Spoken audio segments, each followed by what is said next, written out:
The summer for the newly rechristened Mighty Ducks, formerly the Don't Bothers, starts off on a bittersweet note as their home arena, the Ice House, has to be torn down after a fire. However, they actually get some good fortune in the sense that they have actually been invited to an elite hockey youth summer camp run by former NHLer Colin Cole. Evan's mother Alex is coming along as she's been hired to be a counselor for the camp, and so she can help fund her further education to get her law degree. And that's where the first snag winds up being hit. As it turns out, this camp had intended to invite the, for lack of a better term, original Ducks, not the new ones, not knowing that they had lost their name in an illegal, underground, unsanctioned hockey game. Still, Evan actually manages to kind of hit things off with Coach Cole, even winding up on the coach's team for a round-robin tournament. However, this winds up putting a strain on his relationship with his fellow Ducks, including his girlfriend Sophie, driving her right into the arms of all people, Coach Cole's estranged son Jace, who has the yips after flopping in last year's tournament showcase. With that, will Coach Cole, Evan, and the others' drives to actually become pro-level NHLers actually come true? Or do they need to take a more humanistic approach, like Alex, Jace, and the rest of the Mighty Ducks? This is Season 2 of the Mighty Ducks Game Changers. Okay, so yeah, I managed to get through that, I think, all well and good. Still, though, I guess overall, I would say this does carry a lot of the theming from the first season over. Again, we're having the theme of, hey, it's youth sports, you know, do try to remember that these are kids and they should be having fun and not just robotically going through this to try to become possibly professional athletes or get college scholarships and the like. I guess I should explain a little bit too. Basically, you're there and they're broken up into different teams to play in a round-robin tournament with the winning team getting to compete in a showcase against a team of Canadian Youth All-Stars. And it was at the showcase last year where Jace Cole, who was a star player who had a lot of, was playing really well. He's obviously the coach's son. And again, because it's Disney, his mother's dead. And Jace had an instance where he accidentally got an own goal very late in the game, and ever since then he's had the yips, and he can't get a proper shot off anymore. And of course, this has also strained the relationship with his father, who is this workaholic, compete hockey above all else, push yourself to your limits. Endurance, train, play hockey, eat a controlled diet, go on long runs, do all this stuff. And like I said, it's put a strain on his Colin and Jace's relationship. Colin is Josh Duhamel from North Dakota, and Jace is his son. And like I said, the mother died, and it's later sort of revealed that the father basically, when his wife died, Colin gave up his NHL career to be a dad, and unfortunately the only thing he really knew was hockey, so he just threw both of them headfirst into hockey nonstop. And this is taking a different approach from Alex, who mistakenly thought she was going to an actual summer camp, and not a hockey-centric youth training program. She's very much like, hey, we should be going on hikes and making friendship bracelets and let the kids eat what they want sometimes. Like, there's nothing wrong with, a smoothie is fine every once in a while, but, hey, let them eat a pizza too.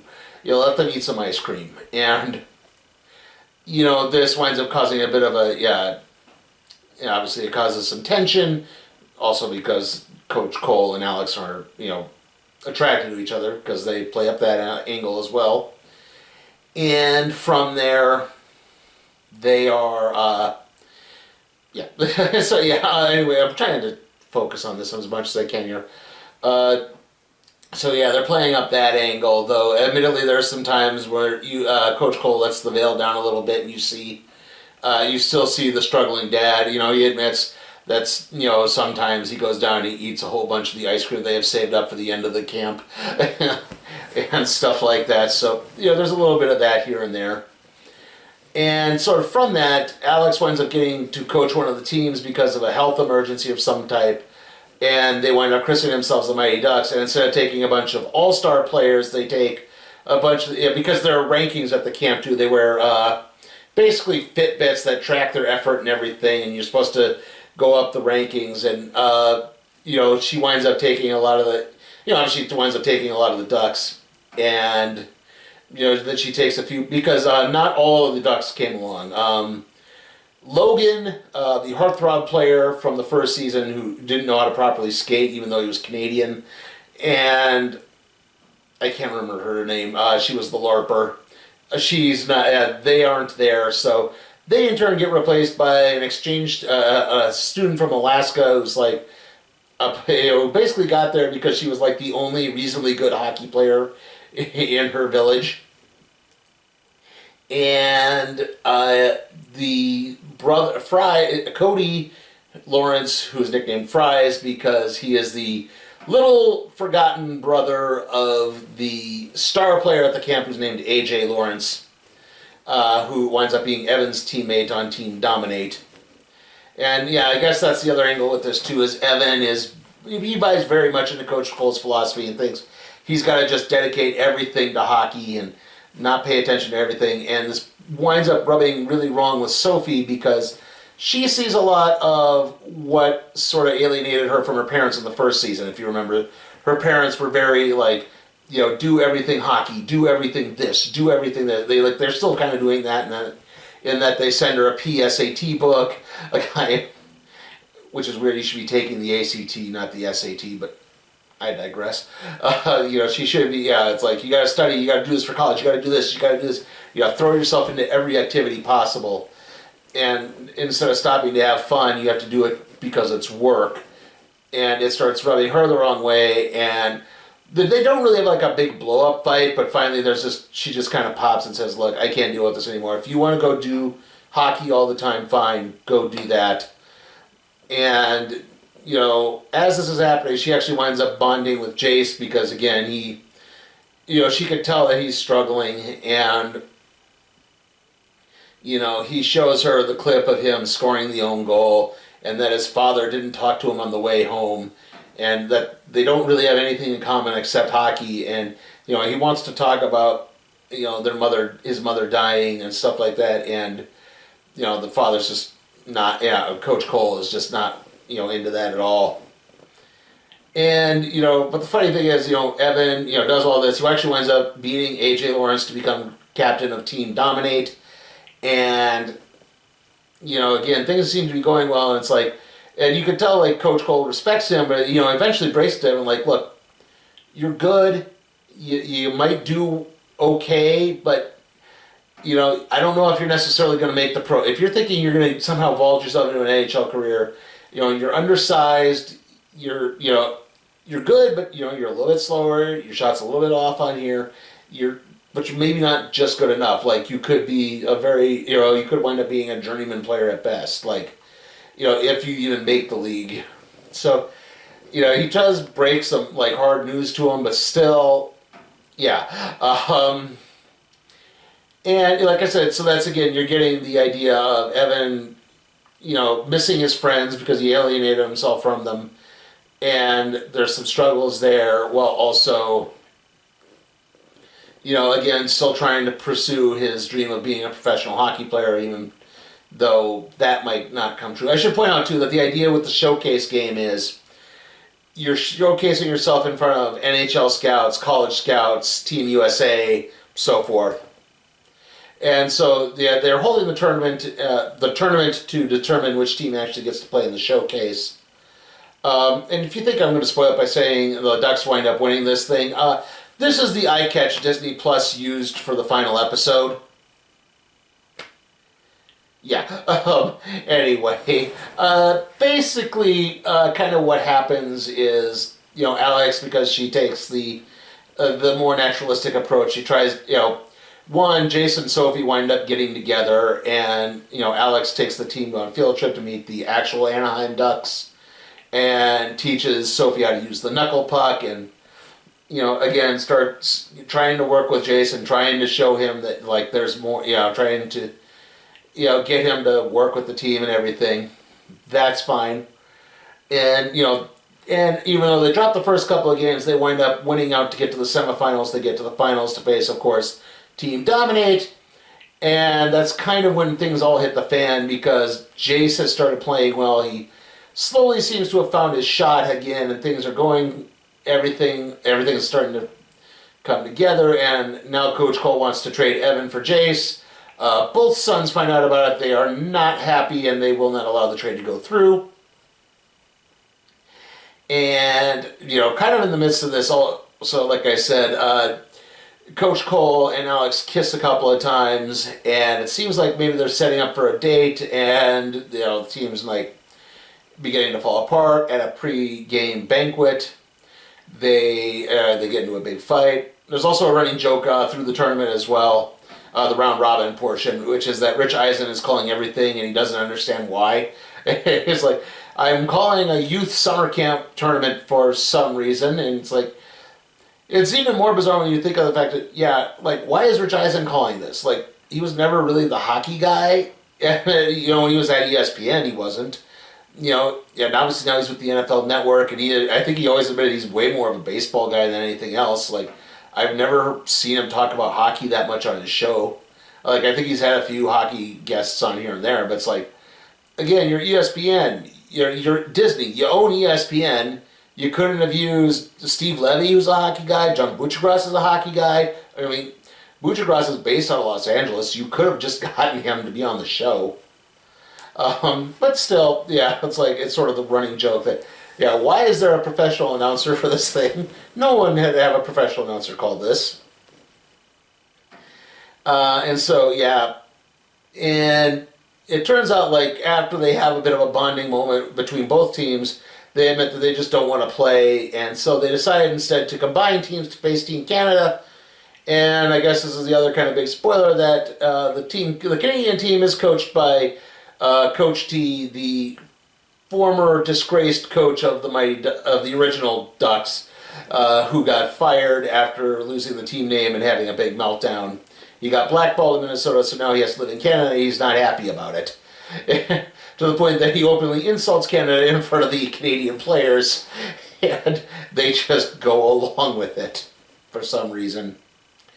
And of course, there's a big game, the Ducks win. Like I said, overall, I think it does a good job of continuing a lot of the theming from the first season, where again we're talking about, hey, are you pressuring kids too much by pushing them to excel in these sports?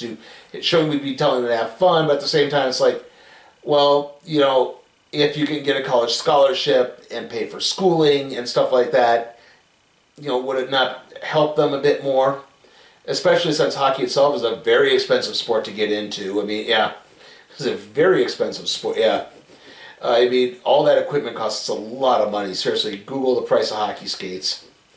There's a little bit of that, and then there's also, again, some good interaction with a lot of the cast. I think has some good chemistry. I did like the way they handled the Evan Sophie thing. They don't get back together by the end of this.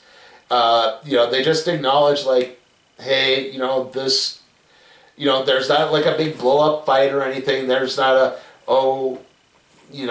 there's a little bit especially when Evan finds out Jace and Sophie are together.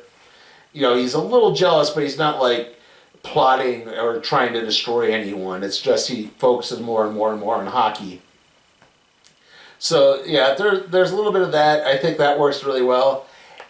If I had a problem with it, I would say, again, just would have maybe liked a little bit more explanation of what's going to happen to the team now that their arena is gone, because according to the league, you have to have an arena to skate in, unless they've been given the old Mighty Ducks arena.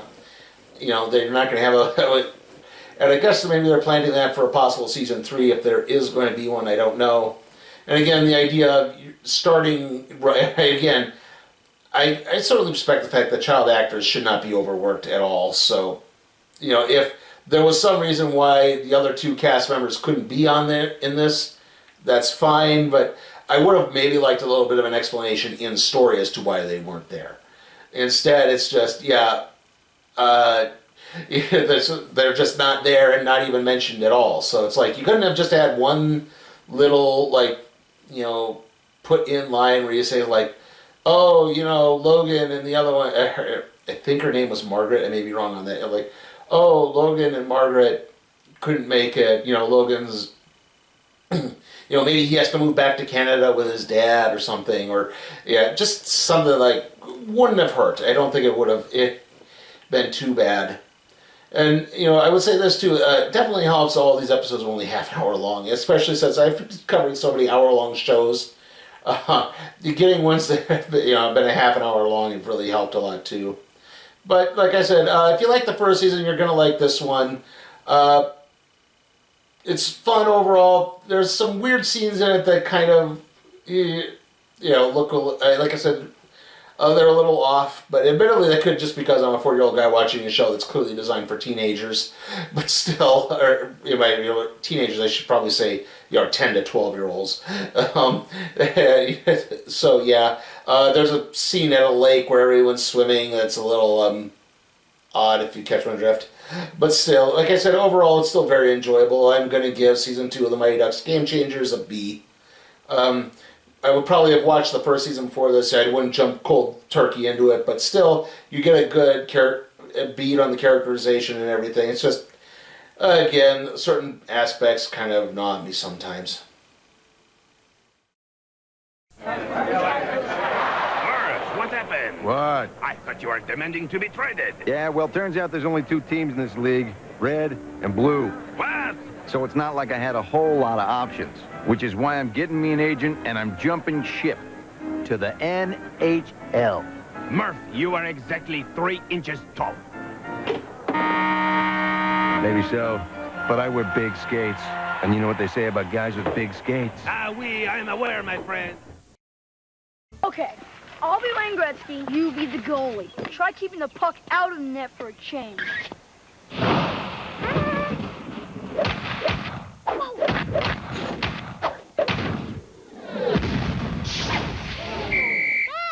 Spencer, let your little brother be Wayne Gretzky for a while. Mommy. You don't mind if a couple of my friends play, do you? Gretzky, Hull, Messier, Street Hockey by LA Gear. Okay, so right now the next video is, well, it's going to be the conference championship preview Madden thing, so that's what that one will be. And then the way things are shaking out, it's probably going to be the random trade review on Gold Digger the Curse. I'm mostly through scripting that, and then it's going to be the catch-up review for seasons 3 and 4 of the Mighty Ones. So yeah, I do have a house sitting thing this week, but it's not going to be too bad. It's only a couple of days, so it shouldn't shake too much out. I will probably have to at least shoot the on-camera portions for the random trade review there, but I don't think it's going to affect too much else. See you all next time.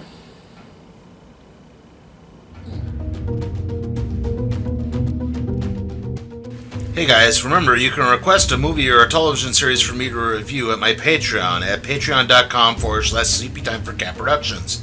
Also, remember to like the video, comment, share, subscribe, and ring that notification bell so that you can be alerted to further videos.